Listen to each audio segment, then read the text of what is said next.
Ngayong linggo, isa sa pinal ang mga pagbabago sa schedule ng impeachment trial ni Vice President Sara Duterte ang kay Senate President Sherwin Gatchalian. Ilalabas naman ngayong araw ang pasya ng impeachment court tungkol sa pagpapatupad ng sub judice rule sa pagdinig. May unang balita si Sandra Aguinaldo.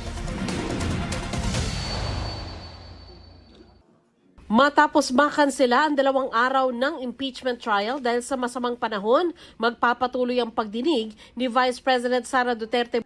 Ayon sa tagapagsalita ng impeachment court, maaasahang ilalabas ang ruling kaugnay sa paglabag sa sub judice rule o pagbabawal sa pagkukomento sa merito ng nakabinbing kaso.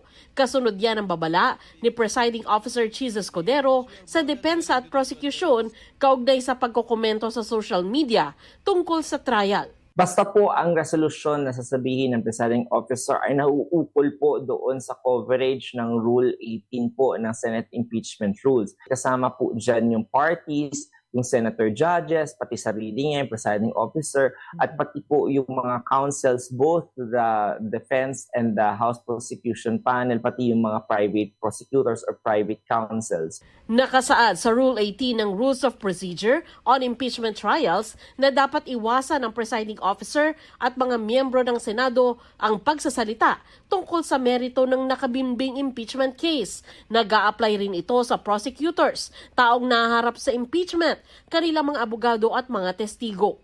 Pero apela ng prosecution team, unawain sana ng korte na kailangan nilang magpaliwanag sa publiko tungkol sa takbo ng trial ng bise.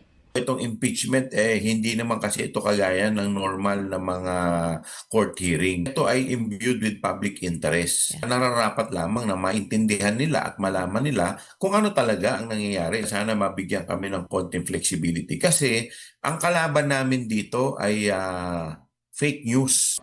Ayon kay dating Senate President Franklin Drilon, hindi dapat maging kasing higpit ng regular court ang impeachment court sa pagpapatupad ng sub judice rule. Sub judice in judicial proceedings would apply to situations where the opinion that is expressed outside of the court tends to influence the judgment of the court. As a lawyer, I have my doubts whether the sub judice rule can apply to the same extent as it would apply in ordinary courts.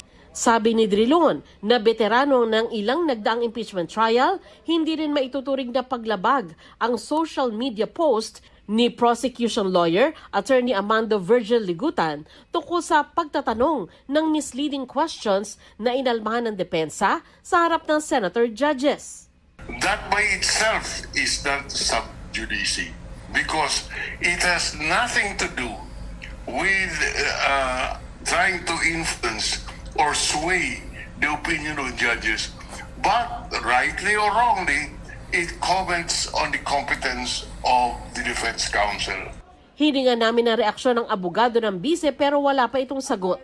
Inaabangan din sa mga susunod na araw ang anunsyo tungkol sa pagbabago sa schedule ng impeachment trial. Sabi ni Senador Panfilo Lacson, maraming senator judge ang pabor na gawing alas 3 ng hapon ang trial imbis na sa kasalukuyang alas 10 ng umaga.